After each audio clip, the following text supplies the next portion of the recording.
Hello, this is two Weens and a screen. The only podcast where you can listen to me, drink Dr. Pepper, and eat pizza rolls at 8:31 a.m.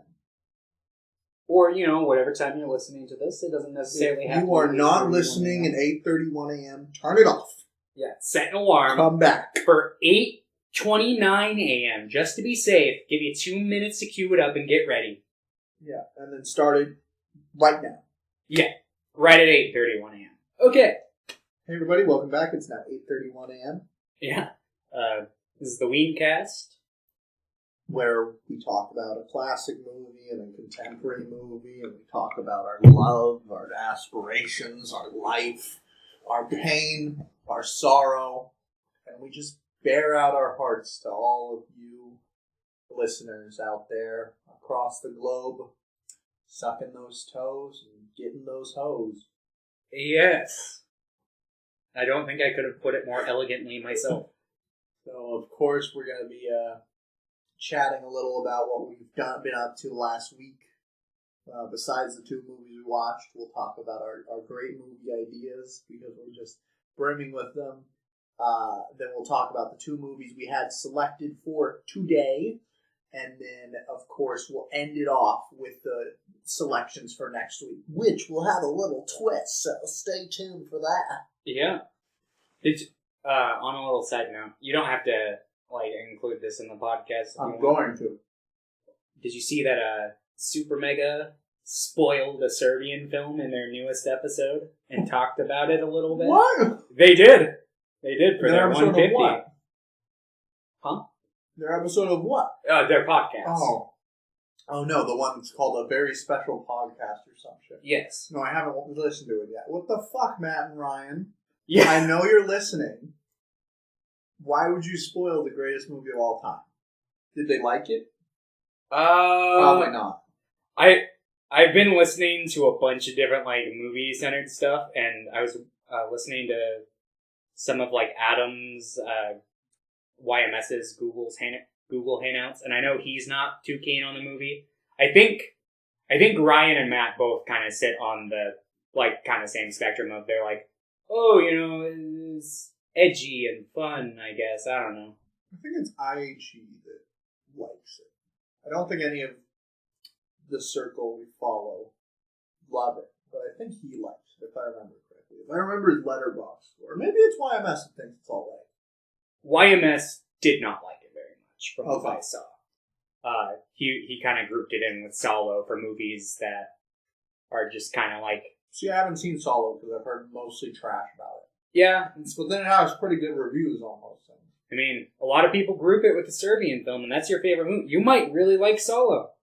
That's true. Because a lot of people don't like a Serbian film, and you love it. Yeah, but the consensus on review sites is Solo's actually a good movie, and a Serbian film's not. And I'm like, excuse me?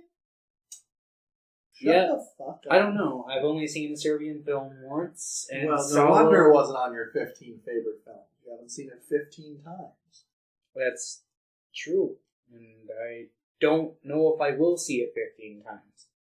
Maybe I can say I'll probably end up watching it at least once more. Maybe twice more. I don't know. It's not a movie that I'm Speaking of films that start with S's, even though it starts with an A, there was a article, because Sam Raimi's been on the press circuit talking about Crawl, because he produced it. Apparently it's pretty good. It's getting good reviews, the one about the alligator. Yeah. I'm might see it. Probably wait until DVD, but... I know that I have not been very happy with Sam Raimi produced projects in the past. Oh, me neither. Yeah, he produced Don't Breathe also. And Evil Dead, which I was not a fan of either of those. But, did you see the thing about Evil Dead? No. He's really keen on making another one. If Bruce Campbell's up for it, then he wants to make a continuation of the original with Ash as a character. But Bruce Campbell's said that he's retired as the character after the show. So if that happens, that would be great. If not, he wants to make a sequel to the reboot.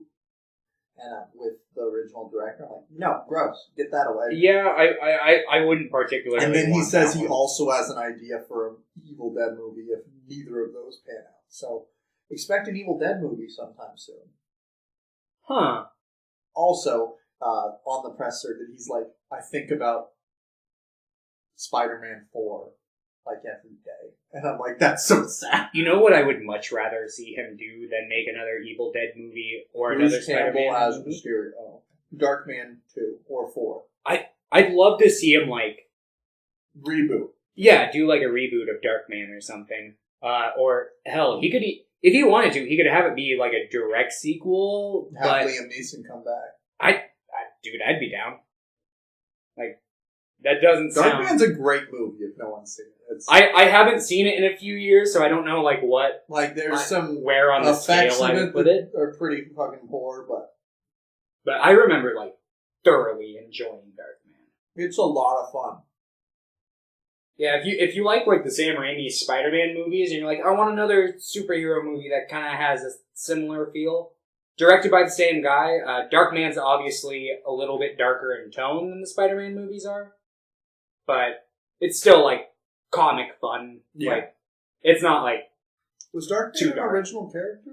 Yeah. That is epic. And then if you're into Sam Raimi's horror movies, of course, and you've seen the Evil Dead movies, but you haven't seen this one, definitely check out Drag Me to Hell. Yeah, Drag Me to Hell is another really great movie of his. I remember seeing that in theaters when I was like 13 or 10 or I think whenever you were it like came 11. out. I want to say it came out 2008. Yeah, so I would have been like 11, yeah. But yeah, no. Sam Raimi is just a good director. You should check out films he's directed. Not all of them are great, but a lot of them are pretty good. I'm trying to think of any other ones I've seen besides Oz the Great and Powerful. Yeah, Which maybe I don't watch think that. was terrible. Like, it was bad, but Still on James Franco, right? yeah. Like, I don't think it's terrible. It was bad. But Yeah, I never watched that. There's some Sam Raimi-esque stuff that I'm like, I like this. Problem is I don't like James Franco, so. It's fair. Which sucks, because I think he's pretty good in the Spider-Man trilogy. So I'm like, why you do this to me? Why are you a bad person? Yeah, he can be a good actor sometimes. I heard he's really good in The Disaster Artist. I haven't seen it, but I saw The Disaster Artist, and I thought it was okay. oh, you weren't in love with it like everybody. No, I wasn't. Wow. Well, I'm gonna go beat up Thomas. Be right back. Ah! Do you know Sam Raimi produced Boogeyman? No, I didn't know that, but now I do. Have you seen Boogeyman? I saw it like back in 2005 when it came out. Did you like it? No. It's terrible. Yeah. If I thought it was terrible when I Bottom was... of the barrel. Dog shit. Yeah, like back Ugh. when I was 8 years old, and I thought it was terrible, I'd probably think it's pretty I bad. watched it now. on Crackle. The place where you find all the good movies, like Joe Dirt 2. And the 2 Dead Rising films, based on the video game franchise, that were straight to Crackle. I feel like I've heard these movies existed before, but I forget like every time. I think I've told you like 4 times, and then you immediately forget, and you're like, there's a Dead Rising movie? Yeah, it's called Dawn of the Dead, directed by George A. Romero. Directed by Zack Snyder. Well, that one's fast zombies. It doesn't resemble the video game. You right. But then again, like, Dead Rising's got its own like character thing going on. So. Yeah, it's good games. Have you played those? You don't play a lot of games. Have you played those? I played the first Dead Rising when I was... The first and second are great games. When I was like 12, I got an Xbox 360, and that was like the first game I had. Yeah. You're like, And I'm gaming. I loved it. It was like my favorite game. And then I ended up like carrying my Xbox somewhere with it, like in the disc tray. What the fuck, dude?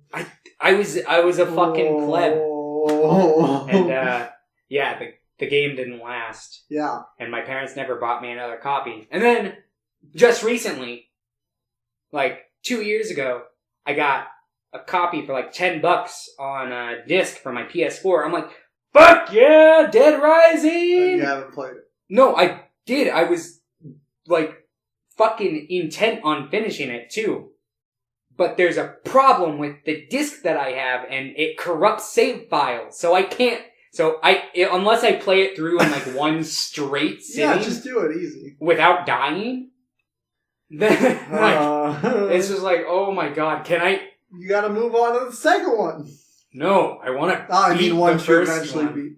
Second one's great, because there's co-op. I'm probably gonna just buy it on Steam now that I've got like a gaming laptop. Gaming. So yeah, I'm sure it can run that old game. So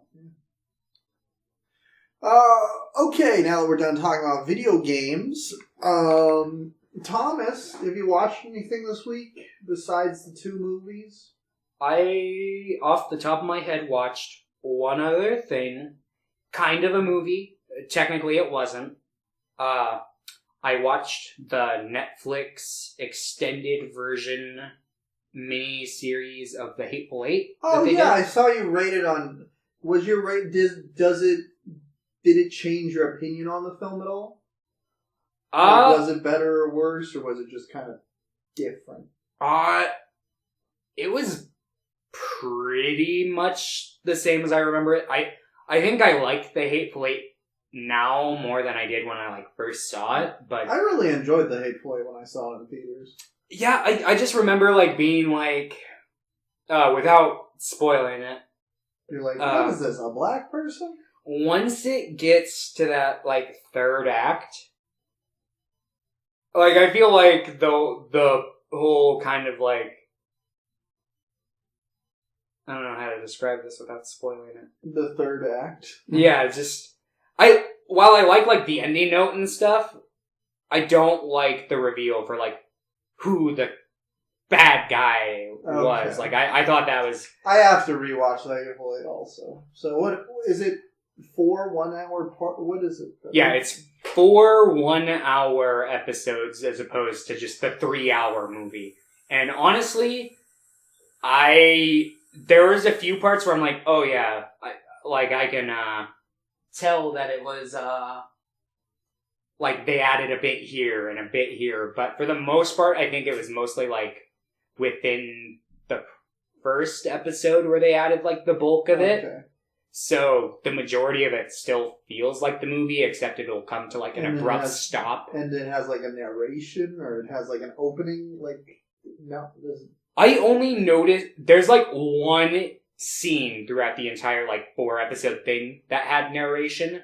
It's only in one part, and I think I'm gonna rewatch the theatrical version this week just so I can be oh, these are the differences, and I can decide because I think it works better as a movie as opposed to the It sounded miniseries. It sounded like the miniseries was just kind of look what we can do.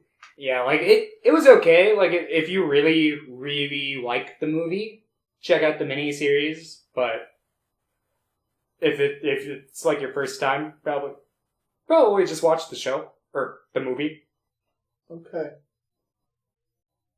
But yeah, I thought it was pretty good. I remember, like I said, I liked it a lot more this time than I did my initial first time. So epic. I'm excited for Once Upon a Time in Hollywood? Yeah. Did you forget its name? I did. You're looking around, you're where is... I'm where's the poster that he's gotta have up for it? Yeah, I think based off the trailer, it looks okay, although it's Quentin Tarantino, you can never really tell by the trailers. He's had some pretty, bad trailers in the past where I'm oh, that doesn't look very good, and I've liked the movie, and vice versa, so. Yes. Yeah.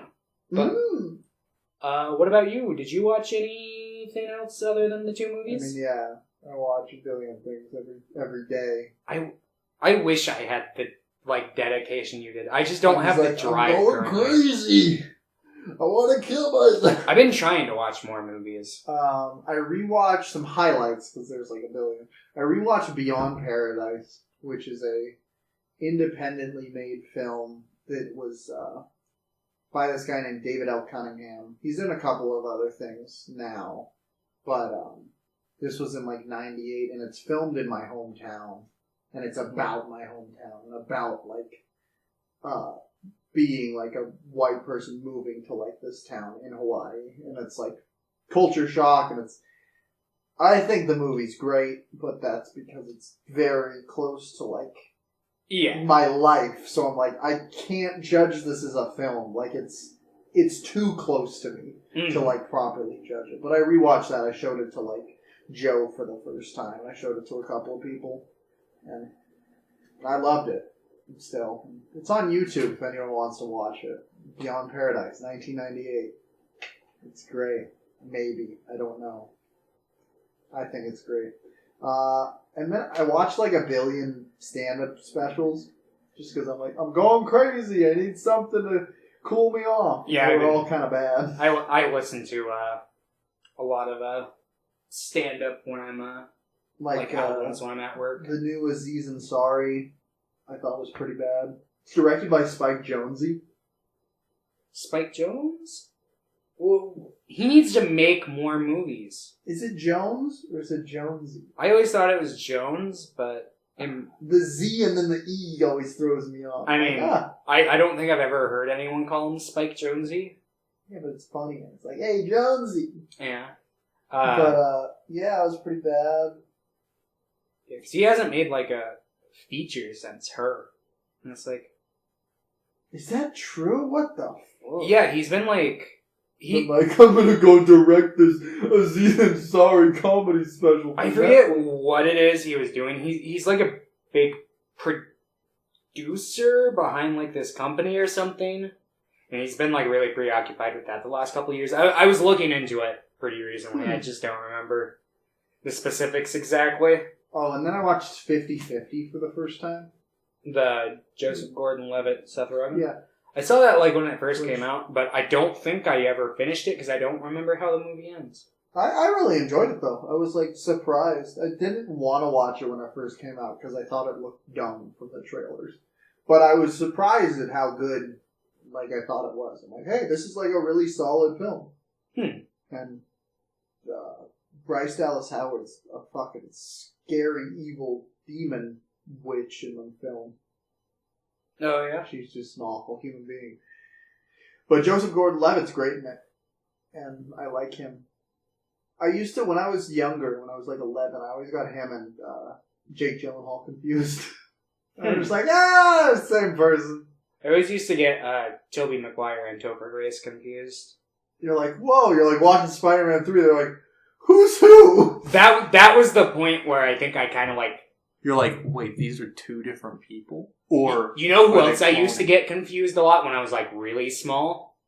I always thought that fucking Matt Damon and Leonardo DiCaprio were like the same guy. And then I saw like The Departed on cable once and I'm like, what the fuck?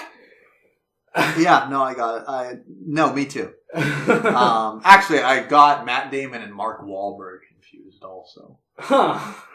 I think they all just have kind of like square heads. Yeah, they've got square heads. They look like fucking Roblox characters. Sorry. They've all got like brown hair.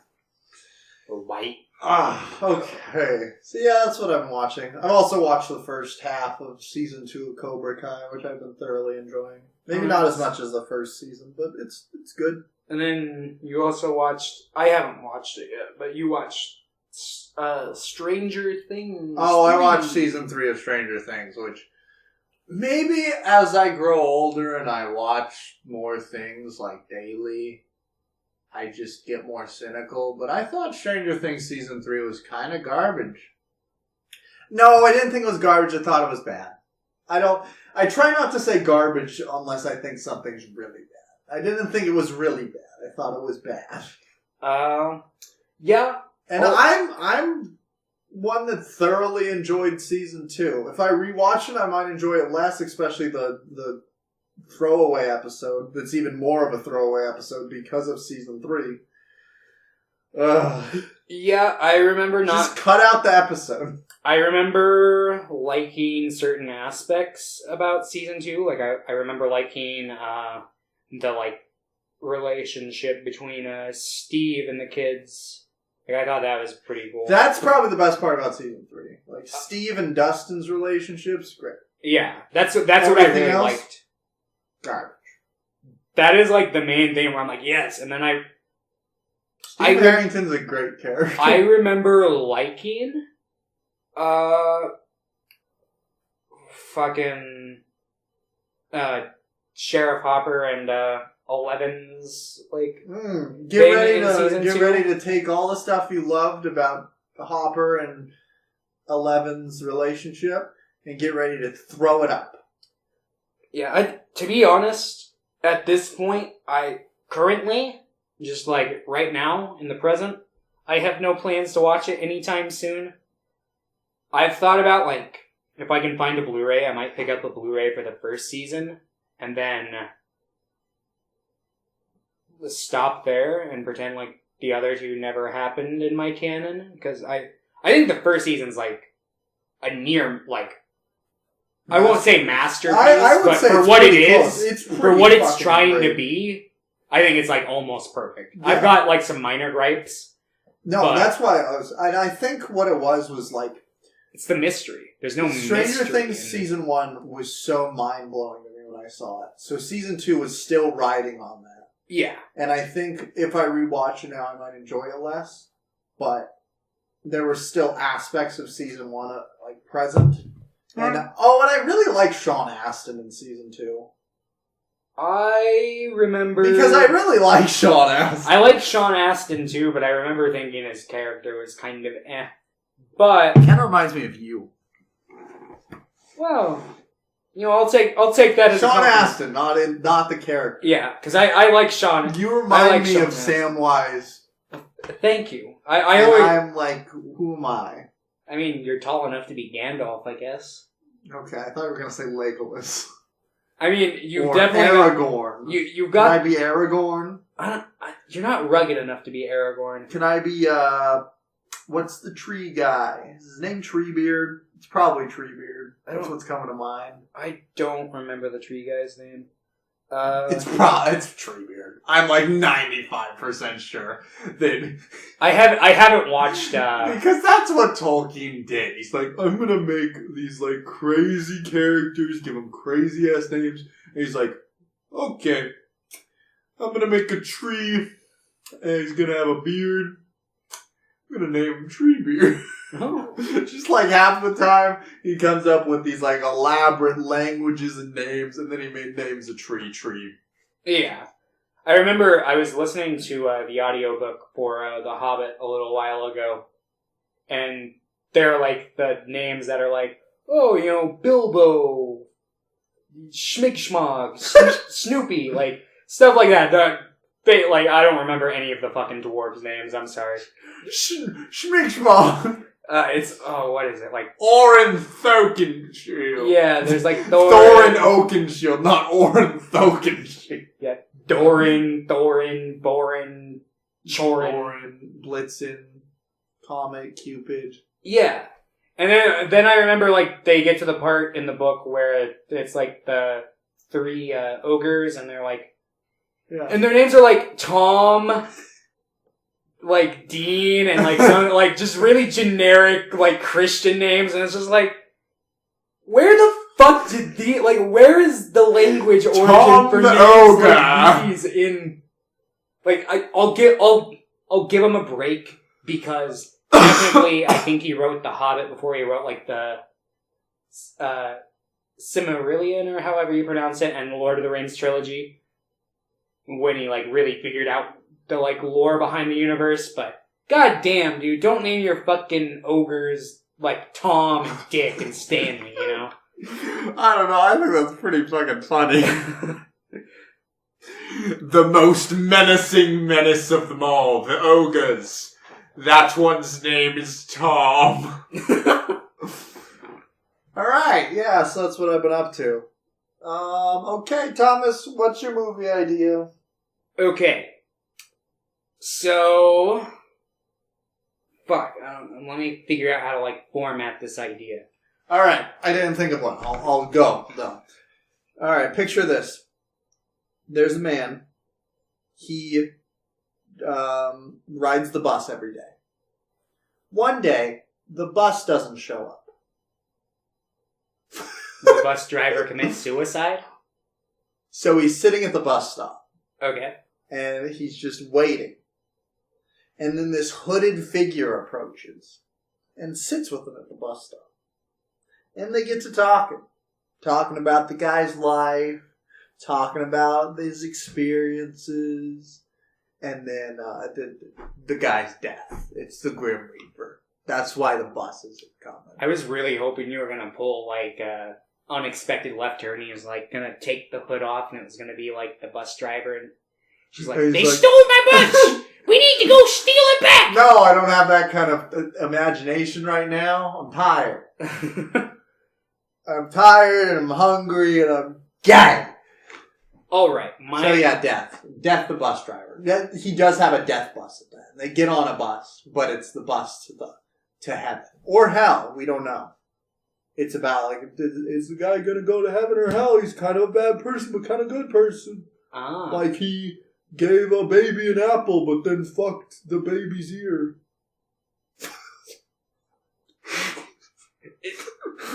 Alright, what's his name? Is it Peter who like decides who goes into heaven?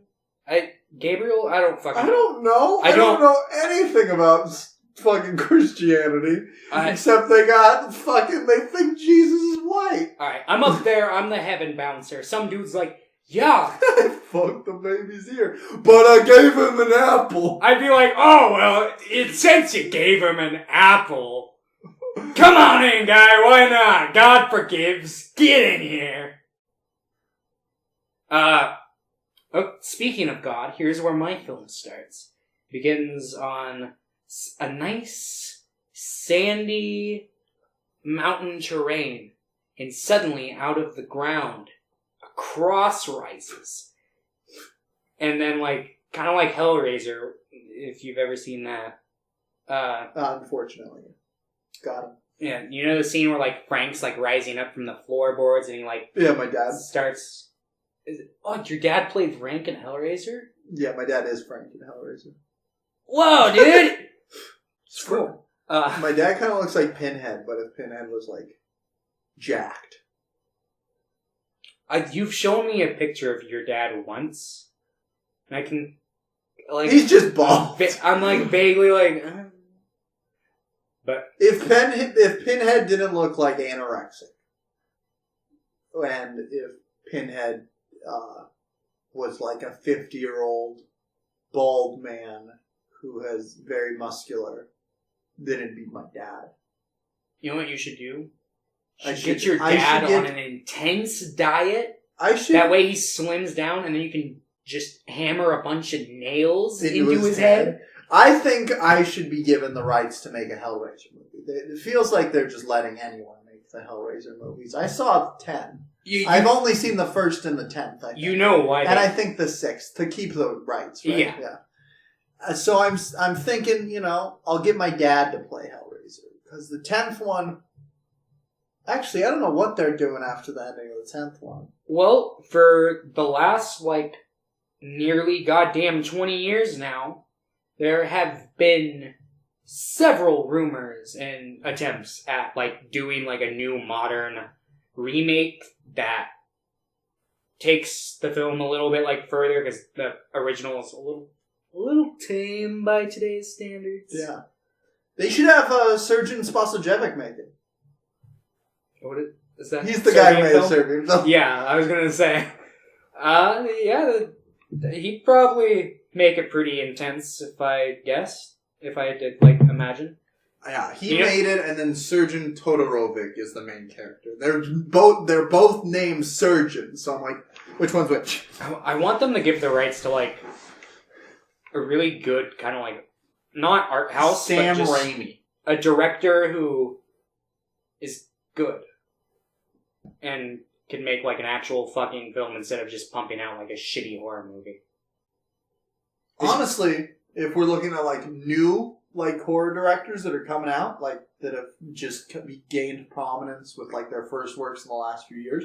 Even though I haven't seen Midsommar yet, probably Ari Aster could do something, or just because he has a very unique idea, like he has creativity, which is what you want. Or Robert Eggers, who did The Witch. And The Lighthouse, which I've heard nothing but amazing things about. Wait, how about this? Give it to Bong Joon-ho. Yeah, I mean, he's a great director. Song Kang-ho can play Pinhead. That would be awesome. Actually, I don't know if I want to see Song Kang-ho without hair. Why not? If it's only for one movie. What if he's like a robot, and like you see inside his robot head? What if he shaved his head and it turns out like the top of his head actually isn't there? It's nothing. He's just like, yeah, the hair's been hiding it all along. But anyway, so Jesus comes down off this cross. Yeah, you were talking about your movie. Yes. And then he walks. He what? He walks just through the desert, through the mountain terrain until he finds some ocean. Comes over to America. I like how he rose from the ground, implying that he was in hell. I like it. You gotta, I mean, yeah. I like it. It's just where my mind went. Where he deserves to be. And then he comes to America. You know, a bunch of people start like recording him on a phone. He's like standing on some like well water or something. I don't fucking know. And then, suddenly, he submerges under the water. He doesn't know what the fuck happened. It turns out, he's been DDoSed. There is someone at the top of a skyscraper nearby watching from above. And he comes down and he abducts Jesus and he's like, I'm gonna use you as a hostage and I'm gonna DDoS the entire fucking universe.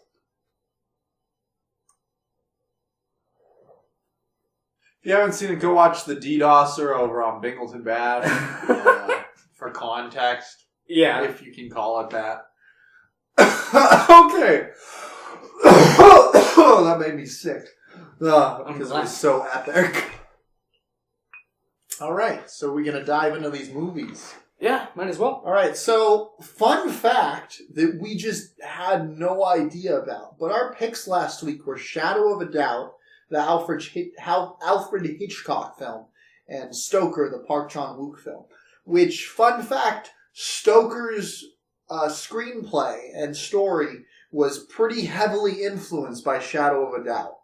Like, to the point that it feels it's like almost like a soft remake. Yeah.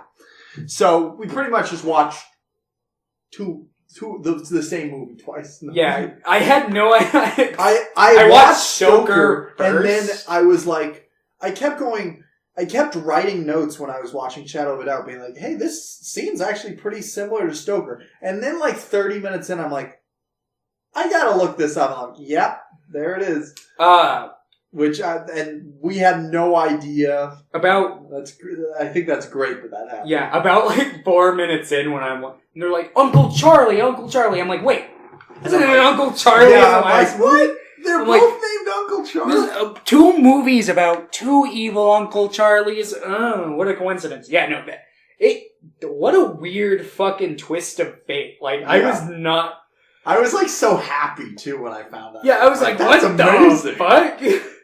I was so dumbfounded because I came so close to picking like 3 different other movies, and then like at the last second I was like, fuck it, I got the Blu-ray for Shadow of a Doubt coming.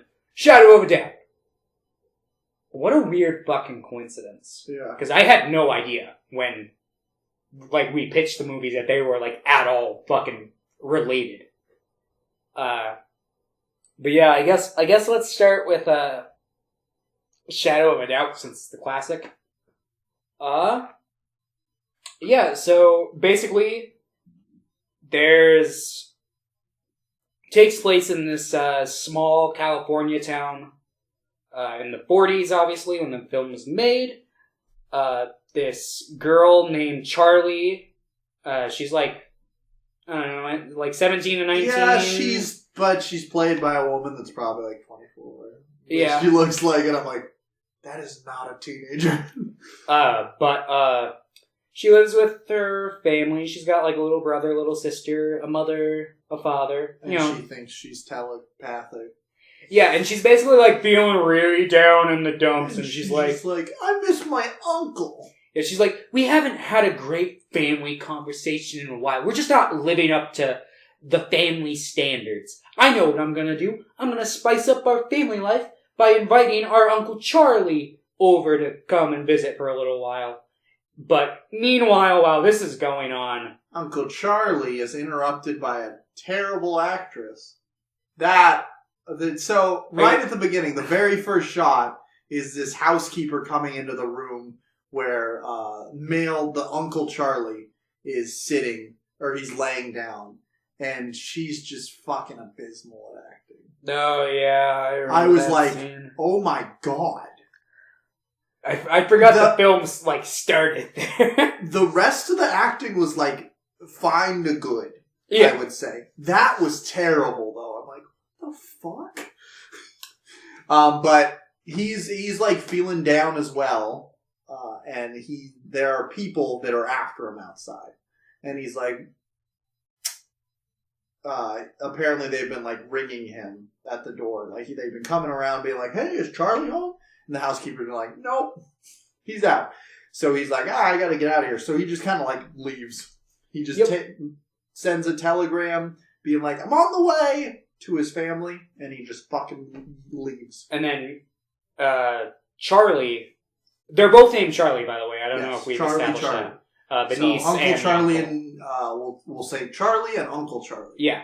So Charlie goes to send a telegram to her Uncle Charlie. When she gets there, she finds out that Uncle Charlie already sent a telegram, and she starts believing. She's like, "Oh, we've got the same name. We're telepathic. We're like fucking tight. We're just like niece and uncle of the century." She tells that to the telegrapher, and she's like, "Do you believe in telepathy?" And she's like, "Yeah, it's my job." And she's like, "No, telepathy, not telegraphing." Yeah, telegraphing.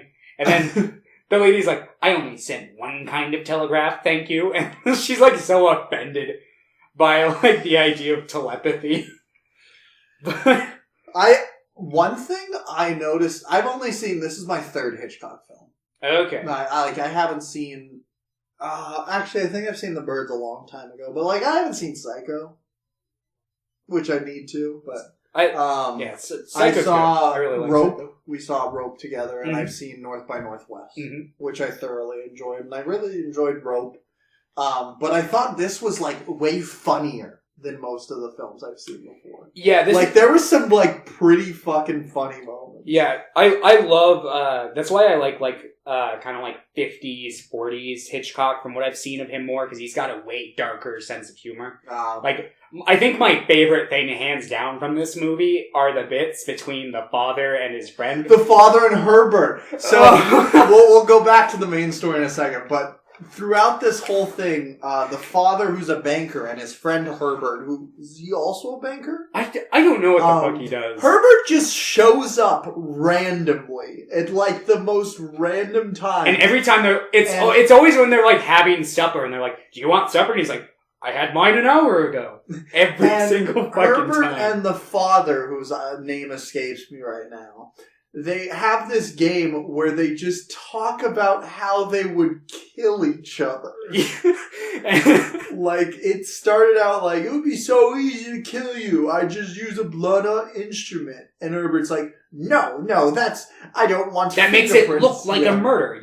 See, if I was to murder you, I would make it look like you committed suicide. And then there's like a part later where he's like, "Do you notice anything strange about that coffee you drank at my house?" "I snuck in some soda." "Did you notice at all?" And he's like, "No." "Well, if that was poison, you'd be dead by now." And I'm just like, what the fuck? And they keep doing it. And then later on, like, they say it again. He's like, I could kill you right now. And Charlie, the niece, like, freaks out. She's like, "Why do you always talk about killing people?" And they're like, "We're not talking about killing people. Herb's talking about killing me, and I'm talking about killing Herbert." Yeah. Oh, God. It's so great. Like, that's probably, like, my favorite part about this movie, honestly. Yeah. No, there was, like, it was just so fun to watch. There were some other like pretty funny scenes. Oh yeah, the mother on the phone, I think, was talking about Charlie, Uncle Charlie, Yeah, and about how he was spoiled. She's like, yeah, the baby of the family is always spoiled, and her son, who's the youngest, just makes like the like weirdest face. He's just like, what? He's like, excuse me? And it was just a really funny face. yeah. Oh. I thought they didn't like act a lot in the movie. I didn't think the kid actors in this movie were too bad either. Yeah. The girl who played Anne, her delivery was a little at times, but that's like, that's kind of just character in general was like kind of like very precocious. Yeah, so I'm just like, I can't tell if this is bad delivery or like this is just how the character should be. There's like one part where she's like, I wish I was a Southern girl. Everyone knows all the Southern girls are charming. And I thought that was fucking hilarious. Oh, how the times have changed. No offense to any Southern people out there. I'm sure you're charming. Southern. Yeah, so where were we? So Uncle Charlie shows up and starts living with the family. And everything's going well, pretty well. And then the two gentlemen from the beginning of the film show up and they're asking around. They're like, hey, we're surveyors. Yeah, they're like I think they're supposed to be a kind of like, yeah, either that or like census people. Like they're trying to just talk about like they're saying that hey, we're talking about the regular American family, and they're like, we want to know everything about you. And Uncle Charlie like won't. This is about when we get into spoilers, by the way. Yeah. Uncle Charlie is like, no, I refuse, and he like refuses to let them take a picture of him. And they're obviously up to something. They think he's up to something, or they're up to something. And it pretty much just goes back and forth like that for a while. Yeah. Uncle Charlie gets progressively creepier.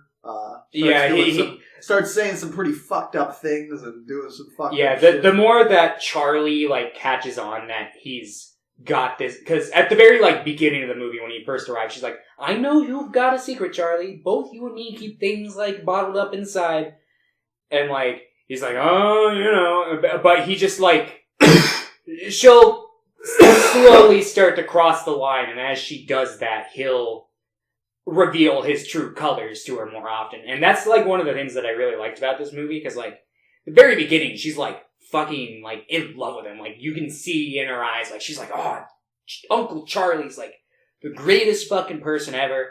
I'm glad that I can be related to such an upstanding guy. But by the end of the movie, like every time she fucking looks at him, she's just just fucking hates him. Yeah. And I really liked that. Like, even at the beginning, like when he first sees her, he gives her a ring. Yeah. And he doesn't realize that it's engraved, and it says like TS to MN or something like that. Yeah. And she's like, what does that mean? She's like, I must have been shipped. And he's like, I'll take it back. And she's like, no, I like it like this. But then, of course, later on, that comes into play. Yeah. Spoilers, he's a murderer. He's a widow strangler. Yes, he's strangled, I think, 3 women, I think it says. Yeah, 2 or 3 rich women. There's like that scene where one of them, of course, was the owner of the ring. And yeah. Charlie finds that out. There's like that scene, like maybe halfway through the movie. I forget like where it was in the context of the film.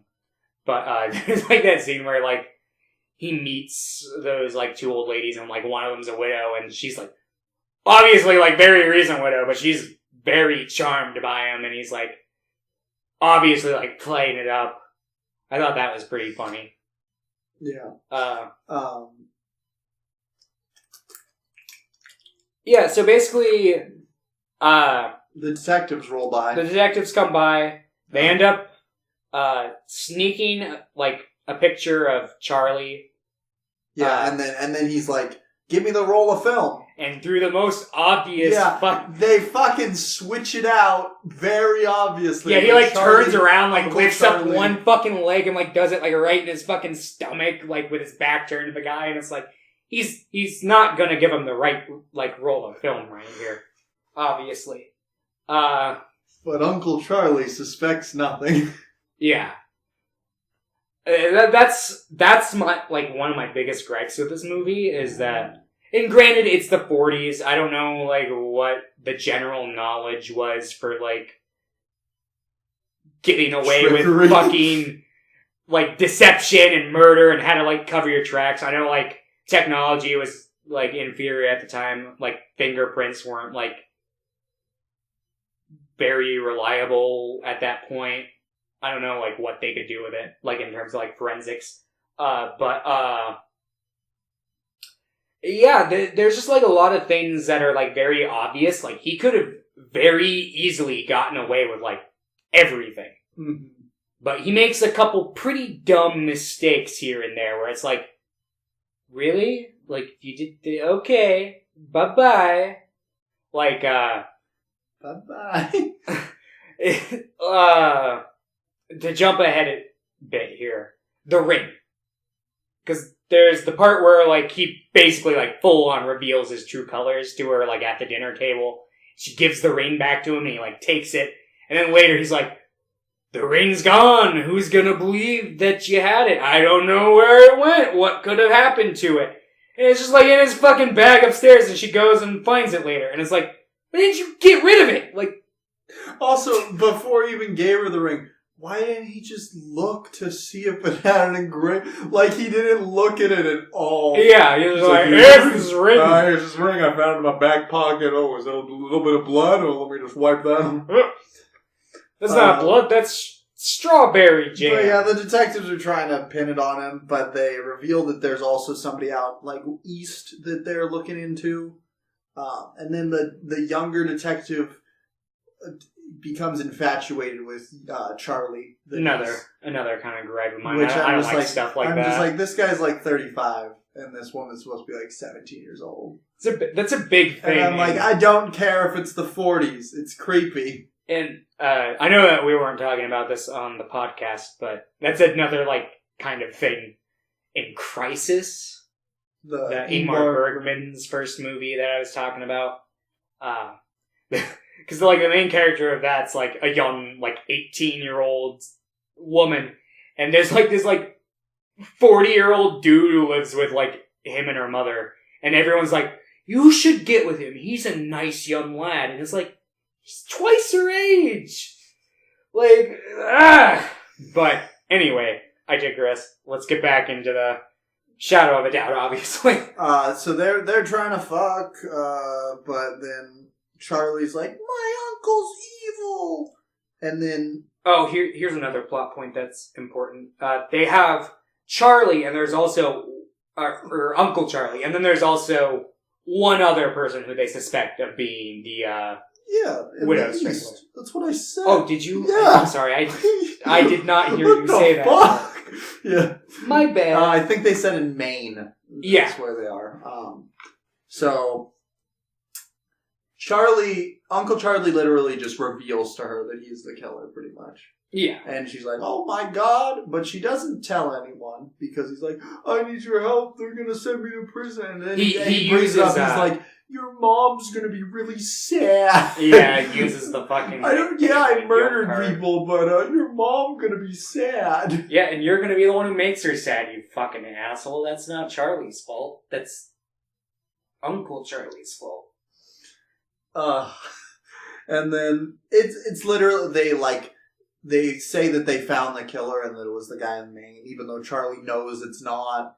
And then Uncle Charlie tries to murder her, even though he's kind of in the clear if he just keeps his mouth shut. Yeah, he does a couple murder attempts. She's kind of okay with it until he tries to kill her.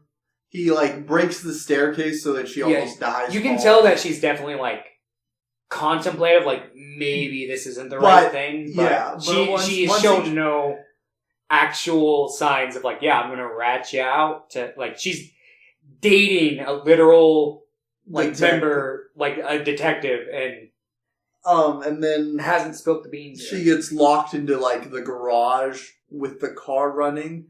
And apparently cars used to be able to, you could take the key out and while it was started. Yeah. I'm wow!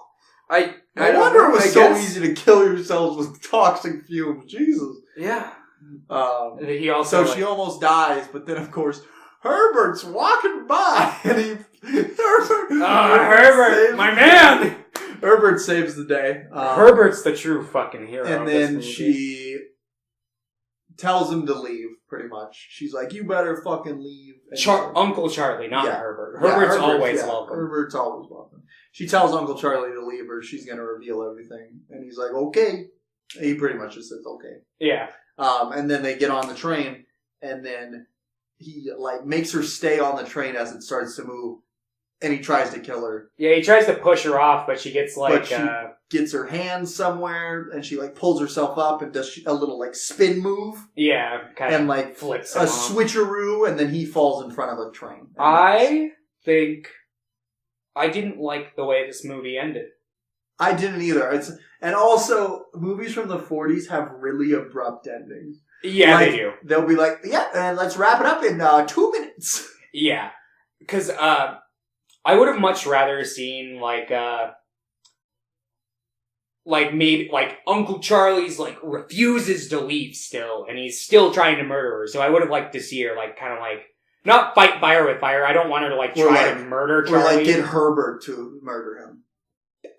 Yes! Oh my god, that would have been perfect. No, Herbert's kind of I have a feeling that Herbert's kind of a psychopath. Fun fact about the actor who played Herbert, when he auditioned for the role, everyone throughout the process was like, yeah, you're good, but you're a little young for the part. But then he met Hitchcock, and Hitchcock was basically like, yeah, we'll just put some gray in your hair, give you some glasses and a hat, and you're cast. And the dude was like, really? Oh. So I'm glad that they cast him. Herbert was the best part of the film, by far, I would say. Yeah, I don't like the ending of the film. It just feels rushed, and it feels just kind of anticlimactic. Yeah. And it's just he could have, because this is the 40s. It's not like today where it's someone will fucking see you and post about it on social media or something.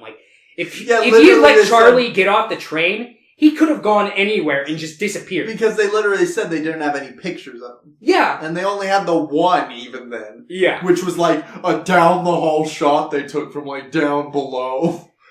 Yeah. So, it was just kind of dumb. Also, there was some really bad editing in the film. Noticeably just weird cuts. The detective and the girl go on this date. And they're having this good time. And then suddenly it cuts and she's just you're a detective, aren't you? Just out of the blue. I'm like, what? Did I miss a scene? Yeah, I had a similar thought process there. I'm like, oh, that was kind of spontaneous, but I was like, whatever. Yeah, it was just, I still enjoyed the movie, but there were a lot of noticeable things that I just didn't enjoy, the ending and any shots that you really liked, because there's one that really stands out to me that I was a really big fan of. Honestly, even though I didn't like the ending, I think that having the shot with the train coming in, was a really good shot for the 40s, a really good shot. Mm-hmm. I think my favorite shot in the movie is the one after their little, after he basically, reveals to her that she's, or that he's, the strangler. And it's after he's cleared, too. That all happens, pretty much back to back. And, he's, walking up the stairs. And he, turns around and she's just, standing in the doorway. And her, shadows kind of, going up the stairs. I really liked that shot. I thought that shot was really good. I know the one you're talking about. I would agree with that. Yeah, there were a couple good shots, but like I said, it's just it was pretty good, I would say. Yeah, that's pretty much my opinion too. I know that this was Alfred Hitchcock's personal favorite. Yeah, and I know that a lot of hardcore Hitchcock fans highly regard this and consider this one of his best. Which I would say this is probably the worst I've seen out of the three, but I wouldn't say it's bad. I don't know if I'd say it's the worst. Just the ones I've seen. I enjoyed Rope more, and I've enjoyed North by Northwest more. I think I enjoyed this one more than I enjoyed Rope. I haven't watched Vertigo or North by Northwest in quite a while, and I'm the same with the birds as you are. Like, I saw it. Yeah, when I was really, really young. I think I saw it on television, and I probably only saw like half of it. Yeah, so that's I don't really have a that's where I'm at. place with to the birds. Go. Oh yeah, the birds. If I was like just, I really like this one. I think Psycho is my personal favorite out of what I've seen. Yeah, I need to watch Psycho still, and then of course Psycho 2, 3, and 4, and then the remake of Psycho. I saw most of Psycho 2. I should pick the remake of Psycho. I don't think Psycho needs any more remakes. I think between the shot-for-shot remake... I should pick the shot-for-shot remake to watch. I was reading if you do that, I'm going to pick the original version.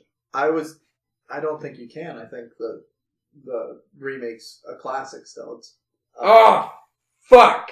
Yeah. God damn it! I was reading this. I follow somebody on Letterboxd. It's like this.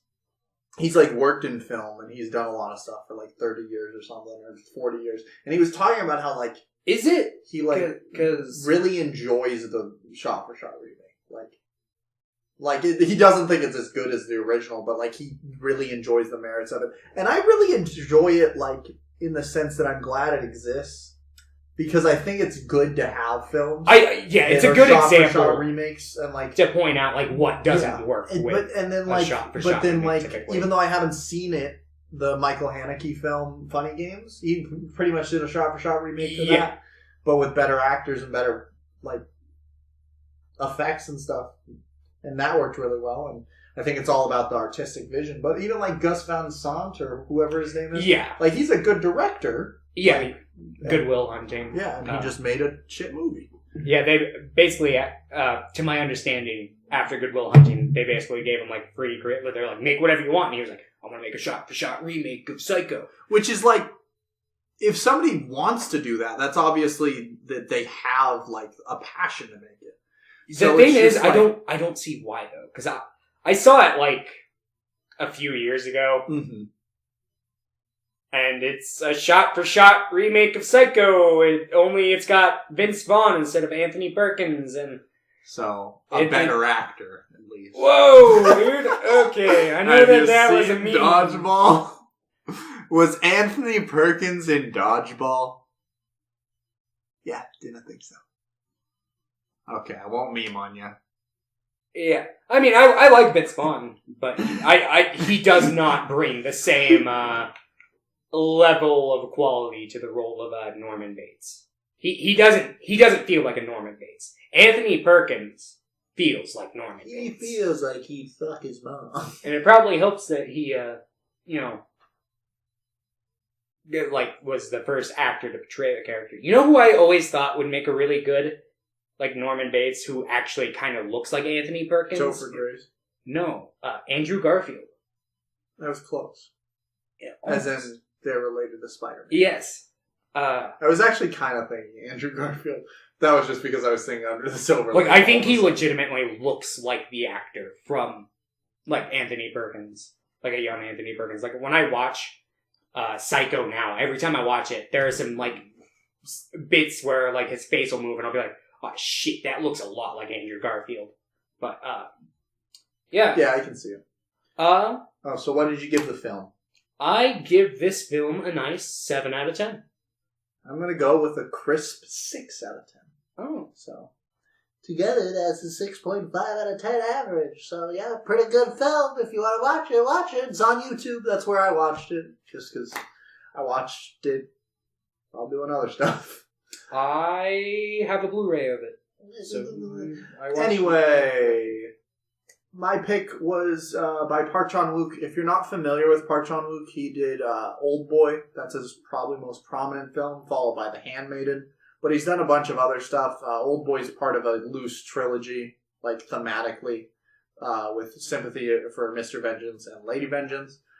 He also did a movie called Thirst, which is a vampire film with Song Kang-ho, which I thoroughly enjoy.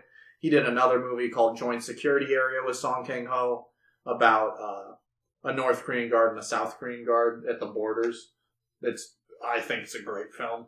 And think he's a pretty great director. And then this was his first, and I think right now, only English film. I don't know if he's done anything else yet. Or maybe this will be his own. Maybe he, like, I fucking hated working with Americans. And maybe. I wouldn't blame him. But I want to say this was his... I want to say that Shadow of a Doubt was Alfred Hitchcock's first, like, American production, too. I'm not entirely Actually, sure. Stoker might have been in England. Maybe. I don't know. Fucking know where it was. They spoke English, though. I can say that I enjoyed this a little more than Shadow of a Doubt. I think I enjoyed this one a little less than Shadow of a Doubt. Perfect. Yeah. Perfect. Never fails. We're always just like right there. I think what it is I just like brutality a little more. And, like, there's some pretty fucked up stuff. There is. So, think about what we talked about Shadow of a Doubt. Now, instead of the uncle being related to the mother, he's related to the father. The father's dead. Yeah. Now, the uncle moves in. What if he tries to fuck the mom? And what if they show him kill people? Yeah, this film is like Shadow of a Doubt x Lolita. That's what it felt like to me. It really just feels like Shadow of a Doubt made 70 years later. Which is about what it is. I say Lolita just simply because there's like the aspect of like... I still haven't seen Lolita. So I'm just like, oh yeah. But I get it. He also tries... Spoilers, we're just going to jump right in because, like, I don't really see a point in, like, going over, like, the vast majority of the plot again because it is so similar. We'll, like, hit, like, some of the points. Yeah. But, spoilers, though, he fucks. He tries to fuck the daughter. Yeah. Like, they're obviously want to fuck each other. Like, Mia Wasikowska, I think her name is. She played Alice in Alice in Wonderland. She's the main character. What's her name? Stoker? That's her last name. Oh yeah, India. Oh yeah.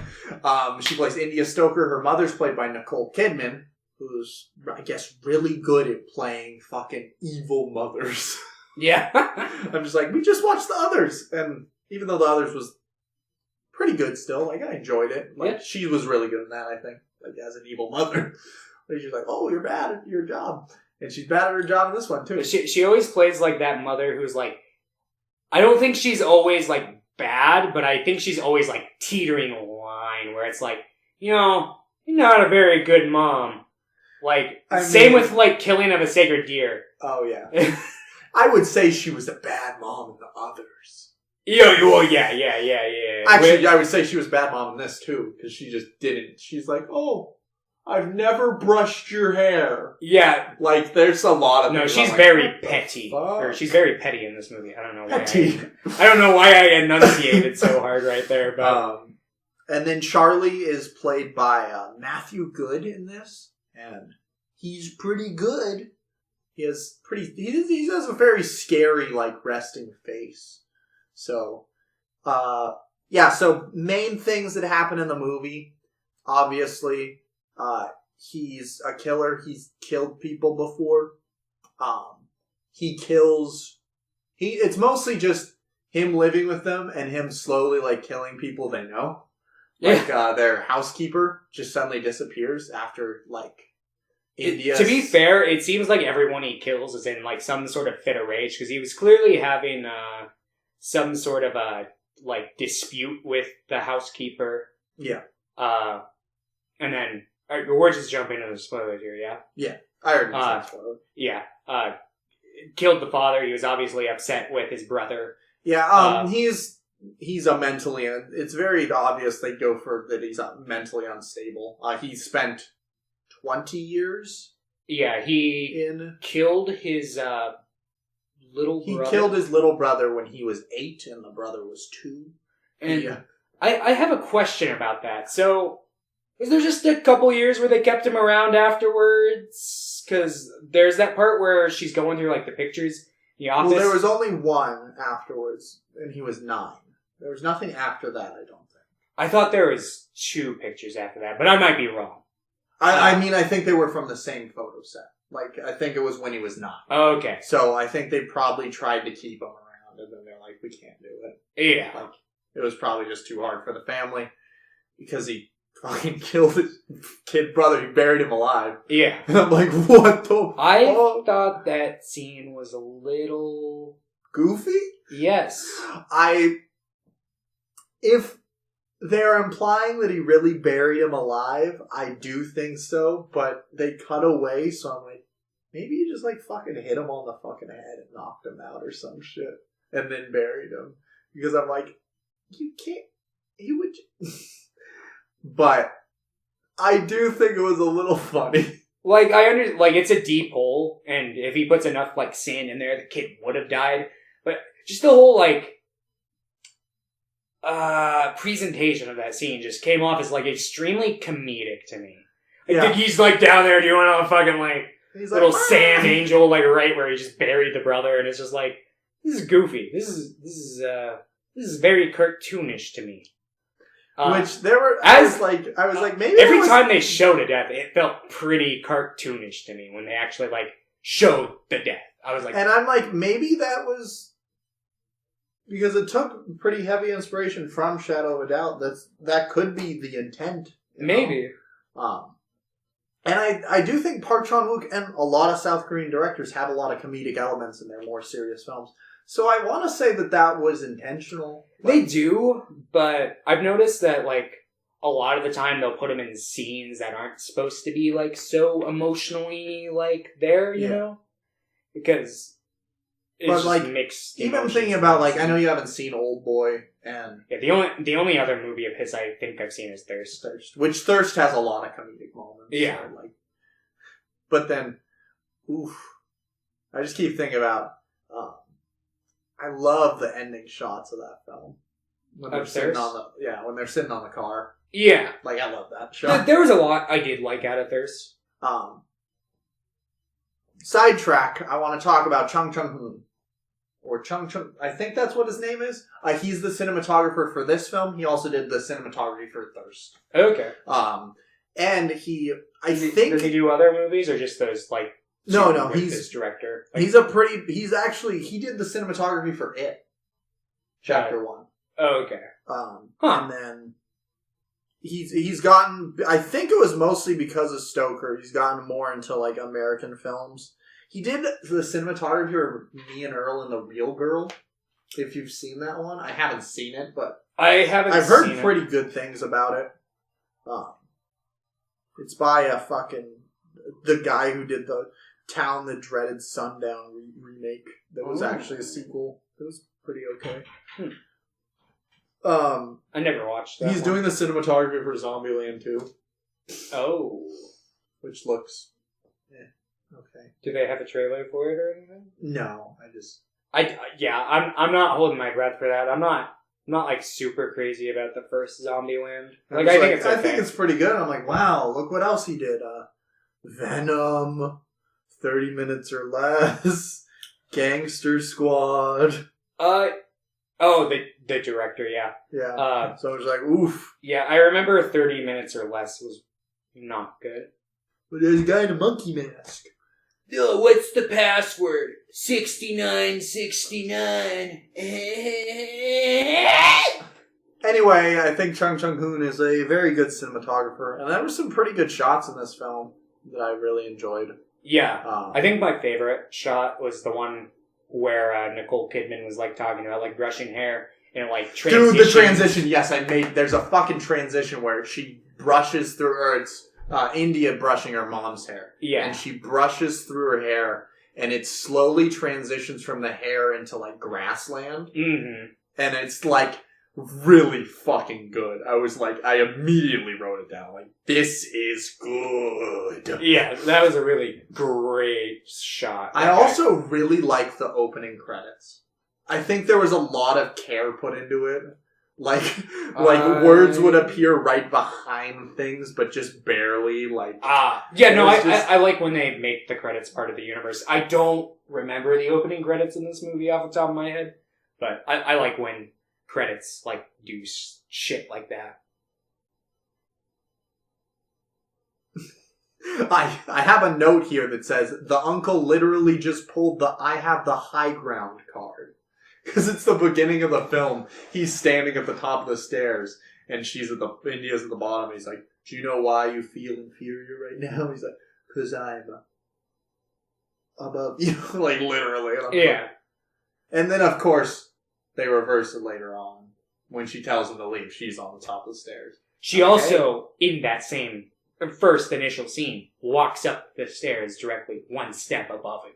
Got him. Where were we before? I know that we were talking about the hair and the grass. Oh yeah, but before that we were talking about the plot. He just starts killing people because he's mentally unstable. He spent a bunch of years, and he kills the dad, which isn't revealed until then, but you're pretty sure he killed him pretty much the whole time. Mm-hmm. Because the dad's like, "Yeah, I don't want you to come live with me. So here's a ticket to New York and here's an apartment." And the guy's like, "What?" And he's obsessed with India, and he's just been obsessed his entire life. Yeah. So he kills the dad, and then sets the car on fire, and then goes on his merry way to the funeral. And so you're like, "What happened?" Yeah. And then after the funeral, he lives with them, fucks the mom, and then kills the housekeeper. And the housekeeper's like, "Where'd she go?" And they just think she left. Yeah, kills that relative. And then it was her or his aunt. Yeah. Yeah, so it was his aunt that he kills because she knows that he's mentally deranged. India and India's mother don't know that he spent all this time in an asylum. Yeah, they thought he was like in Europe and Africa and just kind of... Because I think that's what her dad had said. India later finds a bunch of letters from him, and she starts reading them, and he's like, "Oh, from India, from Europe." And he's like, there's hundreds of letters. And then she is walking, and she looks on the back of them, and they all have a stamp from the Institute, every single one. I really like that scene too. Was a good scene. She's throwing all the envelopes out. I thought I thought that part was kind of dumb, where she's throwing the fucking letters everywhere. I'm like, you're throwing them down the stairs. There's probably going to be one that falls behind something, and you're not going to find it. That's what my logic was in that scene, but that never happened. So, but I did like that reveal and that whole just going through the envelopes and seeing the Institute stamp on the back of every single one. She has some trouble at school. She has some bullies, but this one guy's nice to her. It's Han Solo. Yeah. Alden Ehrenreich, yeah. I think is how you pronounce his name. That was weird seeing him in this film, because he was a youngin'. I didn't realize who he was. I'm like, who the fuck is that guy? I know him. I do that, every new movie he's in where he's not playing, an established character. I did it, I didn't realize he was in... Hail Caesar. Have you seen Hail Caesar? I have not. It's not good. That's what I've heard. That's the Coen Brothers film I don't like. I love the Coen Brothers, and I love Julius Caesar. So from the trailers, I thought Hail Caesar was going to be my favorite. And then I didn't like it. Yeah, because when he played Solo, I'm like, oh, that's... when I was watching the movie, partway through, I'm like, oh, that's Bucky! Ugh! And then through this, I'm like, who the fuck is this guy? Every time I see him in a movie where he's not playing an established character, I have to look up who he is. I'm like, this guy looks really familiar. Eventually, I'll get you down, Alden. Just not today.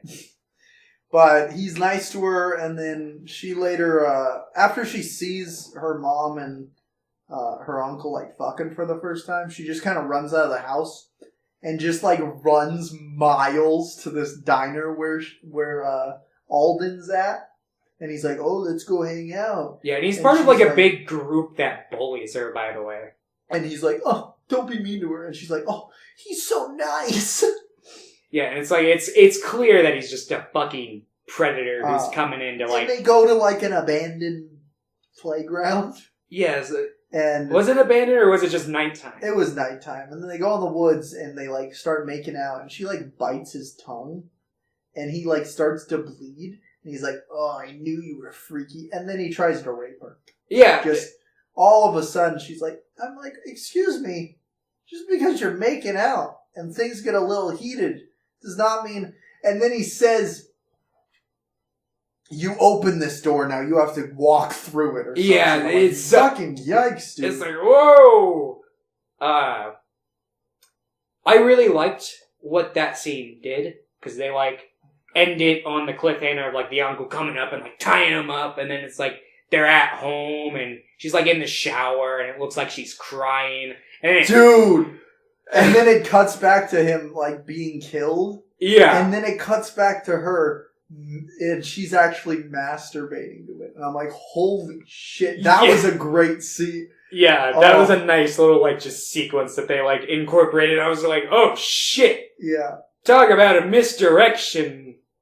And then I'm like, oh, it's Park Chan-wook, that makes sense. Yeah. I'm like, I know your tricks. Yeah, no, I was like, wow, that was great. Yeah, so they tie him up, and then Charlie literally, like, pulls his neck back until it snaps with a belt. Yeah. So naturally, seeing as she was the last person seen with him, some cops come, ask her some questions, she gives some not very good answers. She kind of fudges them up, but Charlie is like, no, she was here with me. And the cop's like, okay, I believe him. Yeah, that would literally take like 2 seconds for the cop to look up that uncle's name and be like, oh, this guy has been locked up in an institute for like the last 20, But the cop 30 obviously years. doesn't really care. And the cop is obviously already assumes that the Alden's just on a bender, just like out and about, hanging out, like on his motorcycle, just cruising the town.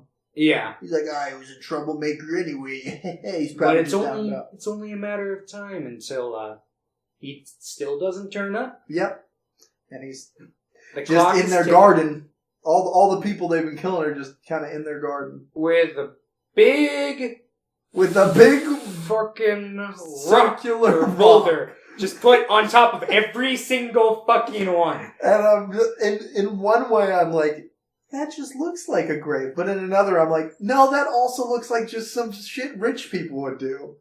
Like, I'm like, I know I've seen like films with just rich people houses and I've seen shit like that. All I know is if I'm a detective on that scene, I suspect these people, I look out and I see a bunch of boulders that match up the number of bodies. I'm going to be like, I think that we should dig up where those boulders are. We should probably just dig up a lot of their backyard. Because why Yeah. And then... Yeah, basically, that's around the point where they decide, like, they're gonna run away to New York together. Yeah. And then... Roughly. What is it? He tries to kill the mom? Yeah, like, cause the mom, like, they're, like, getting, like, real fucking close to intimate, and they're talking about, like, leaving to New York. Yeah, they're, like, making out, and the mom walks in. Yeah, and they, like, look up, and, like, the mom's, like, right there at the top of the staircase. And then he goes in to confront her, and India's, like, having this realization that he's been kind of using her, and, like, he's just he's evil. Like, he's been just murdering, and she's like, maybe this is bad. And he, like, tries to kill the mother. He's, like, choking her out with a belt. This same belt that he's been using this whole time, which happens to be the dad's belt as well. Which is like, haha, I'm killing you with your dad's belt. And then India pulls out her fucking gun. yeah, a big established point is that she's, like, a great hunter. At the very beginning of the film, I was like, because they're talking about, like, her, like, super sense of hearing, and I was like, oh, shit, I don't know. I don't like this, but I like that they made it like a developed skill that she's like trained her entire life as opposed to like a superpower. Because I was like, in the first few minutes, I'm like, I don't know, superpowers, but it never like crosses the point where I think it's like too over the top. There's like one part where she hears something. I'm like, I don't know if she would really fucking hear that in real life, but I don't remember what it was. I don't either. Okay, keep talking. I'm gonna take some sleeping pills so I can go to bed soon. Yeah, this is another movie that I felt kind of fizzled out in the very, last part. I was not a big fan of the ending of this one either. Really? Yes. Ah. I thought it was kind of dumb, but that's just... Okay, Thomas thinks it's dumb. Which part? Like the ending... Like the ending, scene where she leaves, or the ending where he dies? Like, she shoots him in the head. I don't think I said that, but she shoots him in the head with her big gun. Yeah, You don't like that part, or the part where she, goes off in the car, and that's that? kind of both. Okay.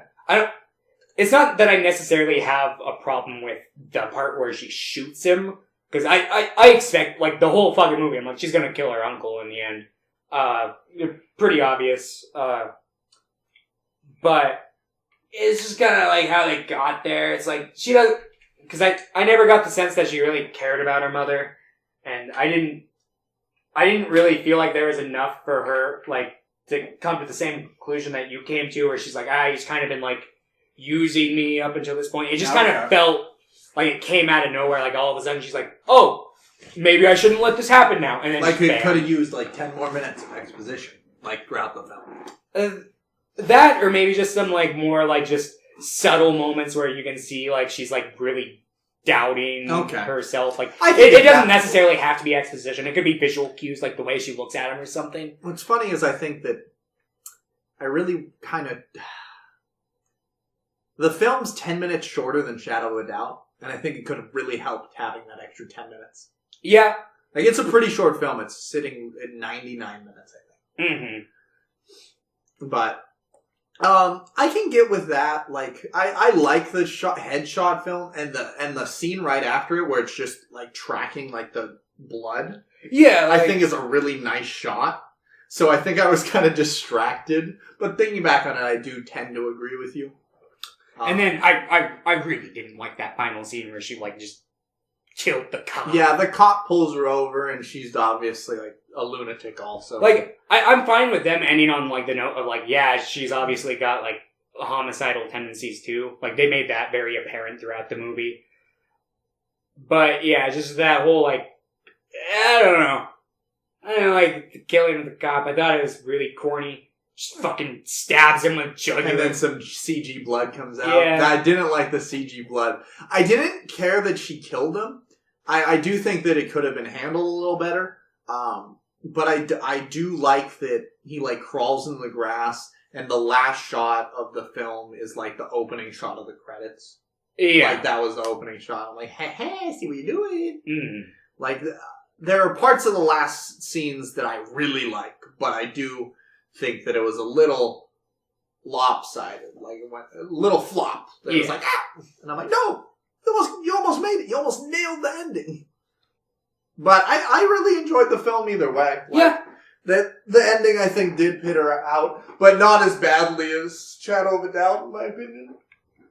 I'd probably because there was just a more a longer ending with more things that happened. And I feel I'd probably, in terms of ending points, I don't know. I feel a dilemma here, because I feel I like them, Would you think it would have been a better ending? It also sounds kind of cheesy, but I feel like they could have done it just with the footage they had. If she was driving and the cop pulls her over and it's literally just her just a shot of her face and she just smiles and it cuts to black or some shit. Yeah. Would that have been better? Because the idea of her... Yeah, I don't know if I necessarily would have ended it with the cop and her smiling, but I was thinking along the lines of an open to interpretation ending where she's leaving. Is she just going somewhere else to kill? I also think she should have killed them all. I think that would have been a better ending. She killed them both. Yeah, you know what would have been Like- really funny in a left turn if she like pointed the gun in that scene where like Charlie's strangling her. She just shot the mom. I like if they did that. I thought they were going to. If they did that, I probably would have been like, oh, huh, all right. Like, I get why she wanted to kill Charlie. I think it takes a little mind jumping to get to, like, a little more than you should have to do. Yeah, But I do think it would have been a better ending if she'd killed both instead of just letting the mom live and the mom, like, wakes up. I'm like, yeah, well, that was dumb. it definitely would have like more implied that like Because then sinister they wouldn't side. have even had they wouldn't have had to have the cop at all. They could have just had her driving and then it cuts. Yeah. And I think that would have been like a much more solid ending. Sorry, Park Chan-wook, I guess I'm better at directing than you. I don't think it's a direction thing. I think that falls more Sorry, onto the screenplay. screenwriter. Sorry, Wentworth Miller, star of Dinotopia and Prison Break. Yeah, I think that's his name. I couldn't tell you. I didn't look at Fucking the Gumballs. screenplay credit. Wentworth Miller? Ooh, there's a piano sequence that I really like. When they're playing piano together. Oh yeah, I thought that scene was like pretty gross, but I liked it. Oh yeah, it was gross. Like, he's reaching over, but I really like piano scenes. I don't know what it is. I really like pianos in movies, and I think they can be, like, You're really gonna creepy. fucking love the Evangelion rebuilds then, my friend. Oh, good. There is lots of piano scenes in the third one of that. And by lots, I mean like maybe 2. Okay, so what did you give the film? 7 out of 10. Okay, I am also sitting at a 7. So if we add those together and divide by 2, the average today is going to be a 7 out of 10. Whoa! So next week, we're going to have a special guest. It's my roommate, Joseph Boyle, the Joe Boyle.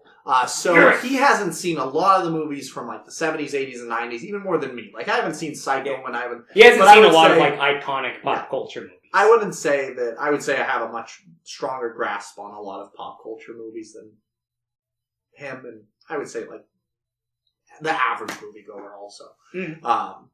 So I made a list a while ago called the Joe Boyle Agenda. It has like 30, 40 films. I add to it a couple of times every once in a while of films that he needs to see. I think they're all before 2000 or before. I think that was when I had the cutoff, was 2000. Or I was just going to be adding a ton from like. I think you had a couple older ones on there, because then you have like Citizen Kane and shit on No, there. 2000 or before. I said. Oh, Nothing. yeah, Nothing past. I see. When I said past, I get where you're going. Yeah. So every once in a while we'll have him on it. And those days we're just going to pick 2 movies from there. I'm going to have him pick them. So this week, coming up, the 2 movies we're watching, the first will be the 1977 David Lynch film, Eraserhead. Yes! Thomas, I knew Thomas was going to be very excited. And then the second one, I'm very excited to watch Eraserhead also, by the way. I haven't seen it in probably like 6 years. I love it. I I'm don't probably even going to watch really it. remember it except his hair. Oh, it's so good. And then the other one is the 1998 Coen Brothers film, The Big Lebowski, which I also think is a great film. Yeah, no. I thought that his 2 picks this week were like really top notch. Yeah, no, that's great. So those are going to be our 2 films for next week. After that, like next week, me and Thomas will have more films to talk about, and we'll go back to the cycle. Yep. And then, yeah. So if you like the film, don't forget, tell your grandma. Tell her to send us cookies. We're going to set up a P.O. box so you can send us cookies. No, we're not. Maybe one day. Yeah, maybe one day. I like cookies. But, yeah. So thank you for listening. Do you have anything to say, Thomas? Yeah. Why are we raiding Area 51? Why is that a thing? Don't get me started on that again. Okay. Go watch Thor: The Dark World, starring Christopher Eccleston.